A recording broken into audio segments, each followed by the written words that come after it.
menata lingkungan pun kalau tidak di charge itu lama-lama akan mengisi gitu kan. Nah, sekarang ibu mau, kenapa kalian dikumpulkan? Kita yang akan menata bagaimana karakter itu akan dibentuk. Karena sekarang itu bukan sekolah tidak lagi harus menyuapi atau memaksakan ketertiban kepada kalian. Ngerti kan? Di dalam pendidikan guru penggerak, ibu menemukan beberapa hal yang ternyata selama ini kita melakukan hal yang salah. Memberikan hukuman kepada siswa tidak akan membuat siswa itu menjadi karakter yang kuat, tidak. Mungkin malah ada yang merasa dendam. Mungkin ada yang merasa masih sampai tetapi menemukan rasa disiplin atau budaya positif ternyata harus diajak anak-anak itu. Anak-anak sendiri yang harus menentukan apa yang ingin kalian capai. Nah, sekarang akan ibu mulai bagaimana kita akan membentuk karakter kita, kalian yang inginkan. Bukan sekolah. Apa yang kalian butuhkan, apa yang kalian inginkan, silahkan kalian sampaikan kepada ibu dan insya Allah sama ibu akan dirangkai atau akan diramu bagaimana caranya supaya kalian bisa mencapai karakter yang kalian inginkan. Sekarang ibu tanya, sekolah untuk apa? Belajar. Terus belajar itu untuk apa? Kemanfaatannya untuk kalian harus tahu. Untuk mencapai tujuan hidup, Ibu. Nah, harus ada tujuan hidup. Sekarang ibu tanya, tujuan hidupnya sudah ada? Sudah? Sebagian ada yang udah. Ada, sebagian orang malah ngambang. Itu mau apa sih? Iya benar. Ya kan? Nah, sekarang kita tidak boleh begitu. Sekarang kita harus sekolah. Saya sekolah karena saya ingin menjadi apa?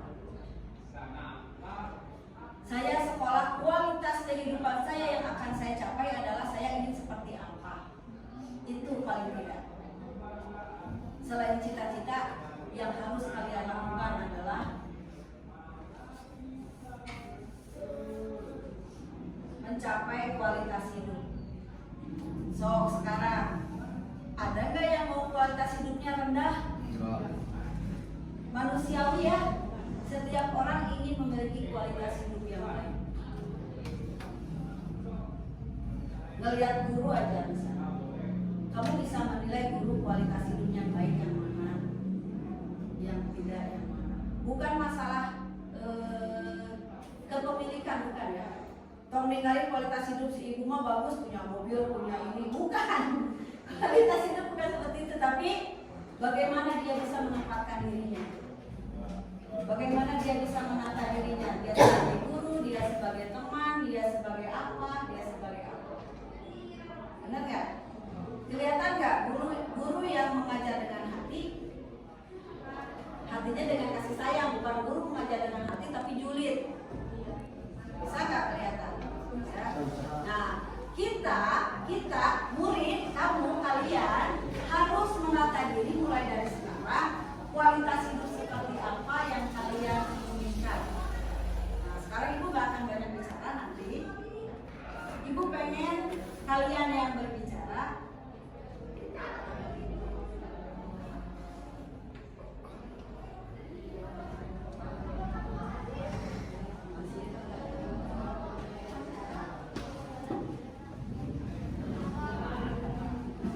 Kualitas hidup seperti apa yang kalian inginkan gitu ya. Sehingga itu saling menghormati ya yang pertama ya.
diajak berselancar bersama ibu. Ada yang pernah bikin kanva nggak? Aku pernah Ya, poster. nanti kita sama-sama belajar karena kalian nanti yang akan mempresentasikannya. Ngeditnya di aplikasi lain nih. Di apa? Ya. Ada apa lagi? PixArt bisa. Oh, PixArt ya, bisa. Nanti kita bisa berbagi ya, mengembangkan itulah. Nanti kalian yang akan presentasi di depan guru-guru. Hari Senin, siapa yang siap untuk mempresentasikan keyakinan sekolah yang sudah kita sepakati bersama? Siapa yang mau? Surya? Bisa nggak? Lihat HP atau enggak gimana? Yang lihat ini lah, sini. Lihat pohon ini. Di sini, di ruang rapat setelah upacara. Mau nggak? Ibu berapa orang? Presentasinya? Boleh 2 orang. Iya, kita akan buat keyakinan sekolah.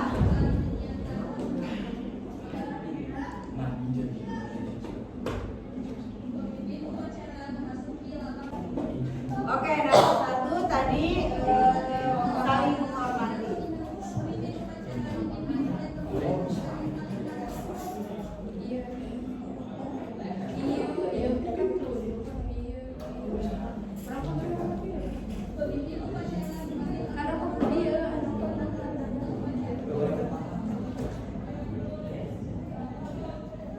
Keyakinan ketiga yang harus kita sepakati.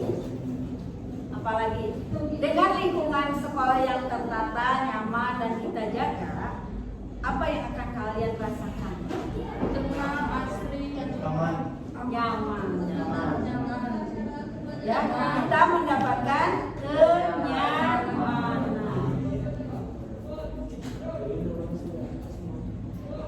Terus dengan karakter bisa saling menghormati, saling menghargai, terus gotong royong, akan tercipta suasana yang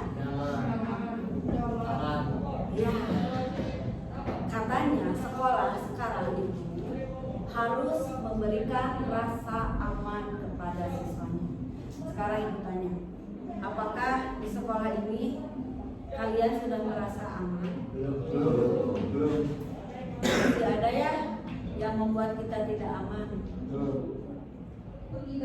Bisa nggak suatu saat kita menciptakan, kita nih ibu bersama kalian berapa orang? 1, 2, 3, 4, 5, 6, 12, 13, 14, 15, 16 anak. Bisa nggak kita bersama-sama menciptakan keamanan di sekolah? Kita akan lakukan dengan cara yang smooth, dengan cara yang baik, dengan cara yang cantik. Bisa ya? Kita akan bersama-sama menciptakan keamanan. Nanti kita akan identifikasi dulu. Pertama kita identifikasi dulu rasa aman yang mana yang tidak kalian lakukan di sini. Oke? Kalian percaya nggak sama ibu kalau kita bisa menciptakan itu? Ya.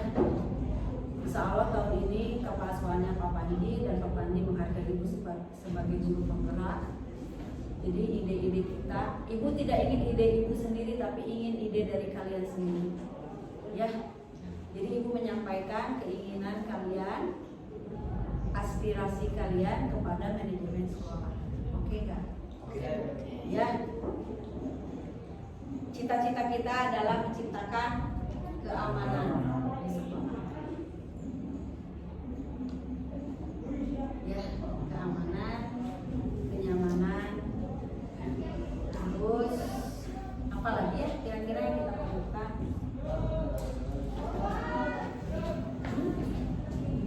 Apalagi yang diperlukan supaya kalian belajar di sekolah itu apa ya? Jadi tidak memikirkan hal yang tidak penting gitu. Kita datang ke sekolah untuk belajar dan saya merasa nyaman, merasa aman, merasa enjoy, merasa senang. Apa kira-kira? Kedisiplinan dalam kebersihan. Nah, ini keyakinan sekolah yang kita buat ini tujuannya adalah membangun disiplin atau budaya positif. Jadi budaya positif dan disiplinnya mah udah ada di sini ya. Tapi inilah yang harus kita yakini, yang harus kita kerjakan. Oke? Bisa? 4 ini cukup gak sih?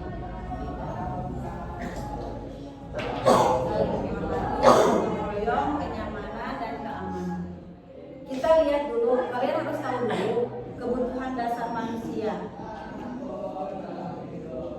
Ini kenapa ya tanpa itu gak ada masuk ke situ, padahal itu sudah banyak banget. Tapi nantilah pertemuan berikutnya ya. Pokoknya ibu akan drill kamu supaya kamu bisa menjadi pribadi yang tangguh, pribadi yang mandiri. Asik loh, kalau les kepribadian mah aduh berapa ya, tapi dibentuk sama ibu supaya kalian menjadi pribadi yang tangguh. Luar biasa lah, kita akan sama-sama ya. Jadi kita akan jangan gini, jangan memikirkan dalam diri kita itu adalah yang negatifnya, jangan. Tapi kita harus memikirkan aset yang ada pada diri kita, bisa nggak? Bisa nggak mulai sekarang? Setiap ini kata Ki Hajar Dewantara, Bapak Pendidikan Indonesia, tahu kan? Setiap pribadi ini adalah unik. Zahra sama Yuli mungkin berbeda, ya. Tapi Yuli dan Zahra pasti memiliki aset yang potensi yang bisa dikembangkan. Dan itu adalah kewajiban ibu untuk menuntun aset tersebut menjadi sesuatu yang baik. Stephen, kamu ngantuk ya? Kamu tidur jam berapa? Tidur jam berapa? Ngapain kerja? Enggak. Ngapain? Sama dong, ibu juga tidur jam 1 ngerjain PR. Ya? Oke? Apakah cukup keyakinan sekolahnya ini?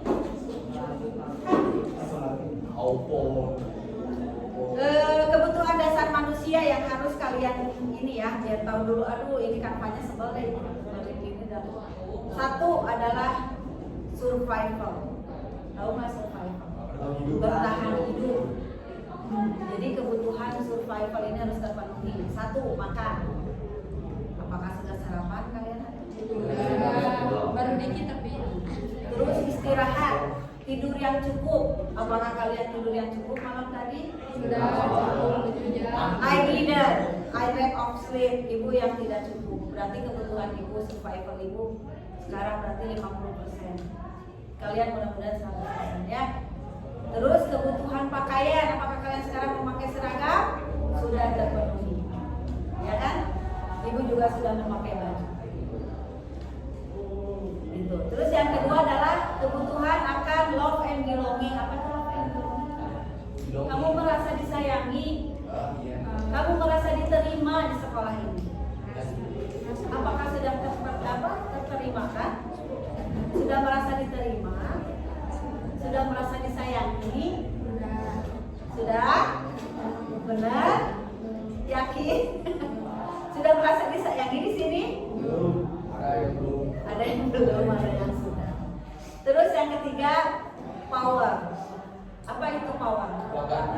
Kekuatan, bahasa Inggrisnya. Tapi power di sini adalah diberikan kesempatan untuk mengaktualisasikan potensi dirinya. Apakah kalian sudah memenuhi kewajiban itu di sini? Apakah guru tahu kemampuannya Padli secara utuh atau potensi dirinya Padli? Apakah semua guru sudah tahu?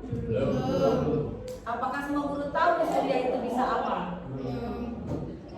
Belum kan? Nah itu yang akan kita gali ya nanti ya. Nah, terus yang keempat adalah rasa freedom, kebebasan. Apa sih di sini kebebasan itu? Kebebasan itu kamu sudah diberikan kesempatan. Bagaimana cara kamu sendiri untuk mengembangkan diri kamu sendiri? Apakah di sini sudah terasa seperti itu? Belum lah, akhirnya ulangan bisa luar. Betul, benar? Betul. Padahal mungkin Yuli bisa mengerjakan ulangan secara tertulis, tapi mungkin Aldi bisa lebih kepada verbal. Bu, saya mendingan menyimpulkan pelajaran yang tadi ibu pelajari. Apakah diberi kesempatan kebebasan seperti itu? Tidak. Harus sama. Sekarang masih sama ya? Padahal kurikulum merdeka semua anak harus diberikan kesempatan diferensiasi. Harus merdeka, harus bebas. Nanti mah boleh caturnya gitu. Bu, saya mah nggak mau mengerjakan ulangan.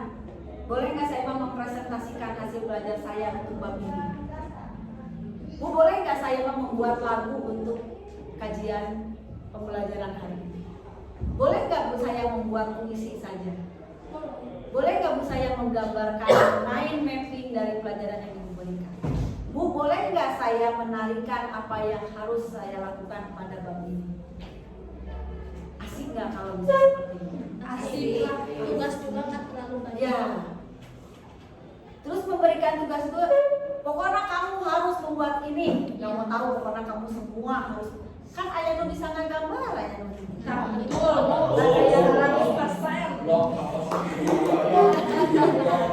Ada yang bisa, ada yang enggak. Benar nggak?